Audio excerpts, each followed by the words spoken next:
ఈరోజు నేను చేసి చూపించబోయే సూపర్ రెసిపీ ఏంటంటే కీరా పులుసు.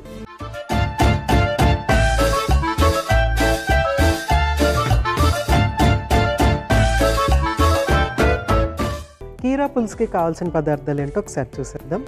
కీరా, ఉల్లిపాయ ముక్కలు, టమాటో, పచ్చిమిర్చి, అల్లం ముక్కలు, వెల్లుల్లి, ఉప్పు, కారం, పసుపు, నూనె, ధనియాల పొడి, జీలకర్ర, ఆవాలు, చింతపండు, ఎండుమిర్చి, కొత్తిమీర. సో అన్నీ రెడీగా ఉన్నాయి. మనము దీన్ని స్టార్ట్ చేసేసుకోవటమే. జనరల్గా ఏంటంటే పులుసు అంటే కొంచెం వాటరీగా ఉంటుంది. ఆల్రెడీ మనకి కీరా ఏంటంటే ఎక్కువ వాటరీ కంటెంట్ ఉన్నటువంటి వెజిటేబుల్ అనమాట. ఆల్మోస్ట్ కీరాలో మనకి ఏంటంటే 96% అనుకోండి, 99 కాదు. సో 96% వాటర్ కంటెంట్ ఉంటుంది అనమాట. అయితే ఆ వాటర్లో మనకి కొన్ని బి వైటమిన్స్ మిక్స్ అయ్యి ఉంటుంది. సో దానివల్ల మనకి మంచి బి వైటమిన్స్ వస్తూ ఉంటాయి. దాని లోపల ఉన్నటువంటి గింజ, దానిపైన ఉన్నటువంటి స్కిన్ ఏదైతే ఉందో దాని నుంచి ఎక్కువ మినరల్స్ కూడా మనకి చక్కగా వచ్చేస్తూ ఉంటాయి అన్నమాట. సో మనము ఫస్ట్ ఇది స్టార్ట్ చేసుకోవటానికి ఉల్లిపాయ ముక్కలు, పచ్చిమిర్చి ఇవి కొద్దిగా గ్రైండ్ చేసేసుకుని అప్పుడు స్టార్ట్ చేసుకుందాం. సో ఫస్ట్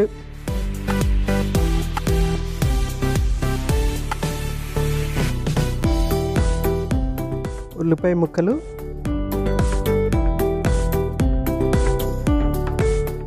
నెక్స్ట్ కొంచెం అంత పచ్చిమిర్చి, కొద్దిగా వాటర్ యాడ్ చేసి దీన్ని మనము చక్కగా గ్రైండ్ చేసేసుకుందాము.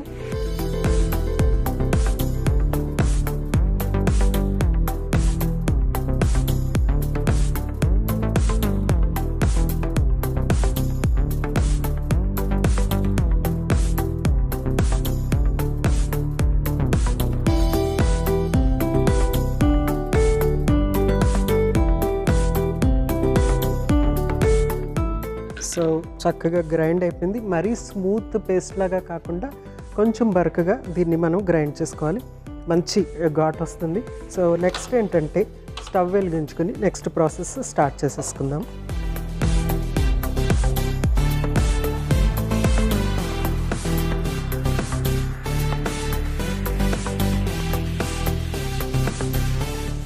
సో చక్కగా ప్యాన్ హీట్ అయిపోయింది కదా. నెక్స్ట్ ఏంటంటే మనము ఆయిల్ యాడ్ చేద్దాం. ఫస్ట్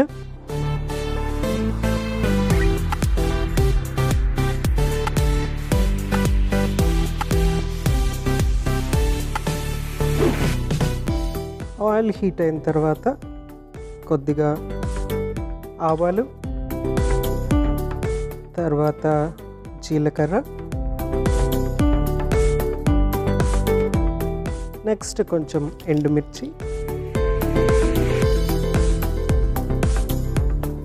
ఇక్కడ అల్లం వెల్లుల్లి సపరేట్గా చిన్న చిన్న ముక్కలుగా యాడ్ చేస్తాం, ఎందుకంటే అదొక డిఫరెంట్ ఫ్లేవర్ ఉంటుందన్నమాట. మనము అల్లం వెల్లుల్లి పేస్ట్ చేయకుండా చక్కగా చిన్న చిన్న ముక్కల కింద చేసి యాడ్ చేస్తాము. ఇది కొంచెం వేగుతుంది కదా. నెక్స్ట్ ఏంటంటే కొంచెం అంత అల్లం ముక్కలు, తర్వాత వెల్లుల్లిని చిన్నగా ఇట్లాగా స్లైసెస్ కింద చేసేసి కట్ చేసేసుకోవటమే.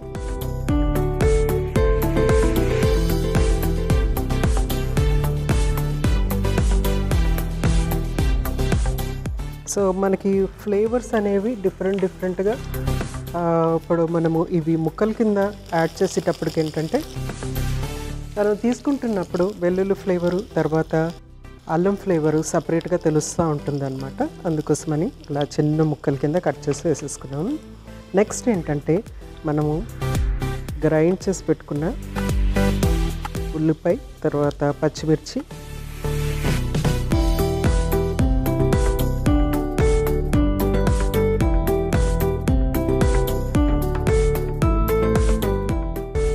ఫ్రై అయిపోతుంది కదా. నెక్స్ట్ ఏంటంటే మనము 1 by 1 ఉప్పు, కారం, పసుపు, తర్వాత ధనియాల పొడి యాడ్ చేసుకుందాం.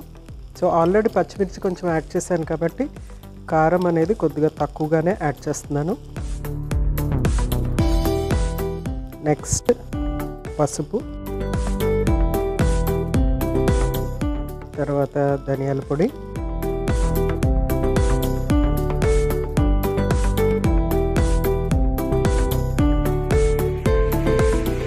తర్వాత టమాటో యాడ్ చేద్దాము.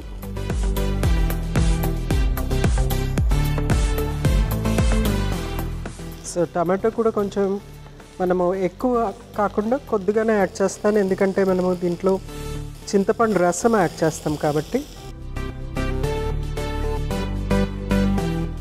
సో కొంచెం అంత టమాటో కూడా యాడ్ చేశాను కదా. నెక్స్ట్ ఇందులో వాటర్ యాడ్ చేసేద్దాము. సో నెక్స్ట్ మనం ఇందులో కీరా ముక్కలు యాడ్ చేసేసుకుందాం. చాలాసార్లు ఏంటంటే కీరాని మనము పీల్ చేసేసి ఉపయోగించుతూ ఉంటాం అన్నమాట. యూజువల్గా మనము పీల్ చేసి ఉపయోగించడం అనేది జనరల్గా జరుగుతుంది, ఎందుకంటే స్పెషల్లీ డైరెక్ట్గా తింటున్నప్పుడు, సలాడ్లో ఉపయోగించుతున్నప్పుడు పీల్ చేస్తూ ఉంటారనమాట, డైరెక్ట్గా తింటున్నప్పుడు అంటే కుకింగ్ లేనప్పుడు. కానీ మనం ఏంటంటే పీల్ చేయకుండా తీసుకుంటే కనుక ఫైబర్ కంటెంట్ అనేది చాలా ఎక్కువగా ఉంటుంది. అంటే కొంత ఫైబర్ పోతుంది పైన, ఇదంతా మనము తొక్క తీసేస్తే ఏమవుతుంది, ఫైబర్ కంటెంట్ చాలా వరకు తగ్గిపోతుంది అనమాట. అందుకనేసి మనం దీన్ని పీల్ చేయకుండా, తొక్క తీయకుండా, స్పెషలీ మనం కుక్ చేస్తున్నాం కాబట్టి తొక్క తీయనవసరం లేదు. అదే కనుక సలాడ్లో ఉపయోగించుతున్నప్పుడు కొందరికి ఎక్కువ ఫైబర్ కంటెంట్ అయిపోతుంది, లేకుంటే ఇలాగ గట్టిగా ఉంటుంది ముక్క తినలేను అనుకున్నప్పుడు డెఫినెట్గా స్కిన్ తీసేసి తీసుకోవచ్చు అనమాట. కానీ ఇక్కడ మనం కుక్ చేస్తున్నాం కాబట్టి చక్కగా సాఫ్ట్గా కుక్ అయిపోతుంది, మంచి ఫైబర్ కంటెంట్ కూడా ఉంటుంది.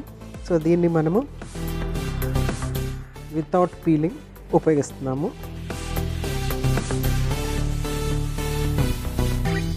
ఇవి కొంచెము కుక్ అయిపోయిన తర్వాత చింతపండు రసం యాడ్ చేసేసుకుంటే మనకి పులుసు రెడీ. ఇంకొంచెము వాటర్ యాడ్ చేస్తున్నాను.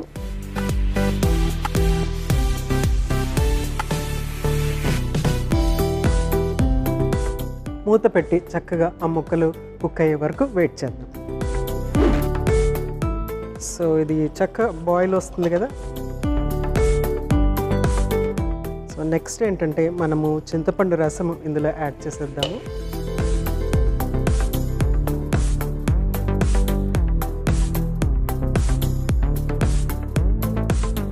సో కీరా స్పెషాలిటీ ఏంటంటే అది మనము ఏ ఫ్లేవర్స్ యాడ్ చేస్తే ఆ ఫ్లేవర్స్ అన్నీ చక్కగా తీసుకుంటుంది అనమాట. సో అందుకని మనం ఇందులో చక్కగా అల్లం యాడ్ చేసాము, తర్వాత ఇప్పుడు చింతపండు యాడ్ చేస్తున్నాము, అఫ్కోర్స్ ఉప్పు కారం ఇవన్నీ ఉంటుంది, తర్వాత వెల్లుల్లి, ఈ ఫ్లేవర్స్ అన్నీ కూడా చక్కగా తీసుకుని చాలా టేస్టీగా ఉంటుంది. అలాగే జ్యూసీగా ఉంటుంది, వాటర్ కంటెంట్ ఉంటుంది కాబట్టి జ్యూసీగా ఉంటుంది. సో ఇక్కడ కూడా చక్కగా బాయిల్ అవుతుంది కదా. ఫైనల్గా ఏంటంటే ఉప్పు యాడ్ చేద్దాం. ఉప్పు లాస్ట్లో వేసుకోవటం కొంచెం ఇంపార్టెంట్ ఇక్కడ, ఎందుకంటే ఎక్కువ ఉప్పు వేయకుండా మనకి లాస్ట్లో వేయటం వల్ల ఏంటంటే ఉప్పు ఉపయోగం అనేది తక్కువగా ఉంటుంది అన్నమాట. సో అందుకని మనం ఉప్పు ఇందులో లాస్ట్లో వేస్తాం. సో చక్కగా బాయిల్ అయిన తర్వాత సర్వ్ చేసుకుంటాం.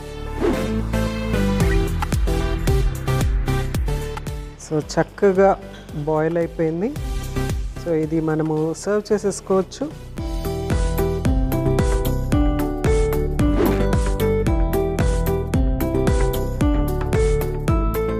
సో వాటరీగా ఉంటుంది కాబట్టి ఇది మనము రైస్తో తీసుకోవచ్చు. At the same time bread కానీ, బ్రెడ్ టోస్ట్ కానీ, లేకపోతే చపాతీతో కానీ, జొన్న రొట్టెతో కానీ ఇది చాలా ఎక్సలెంట్గా ఉంటుంది.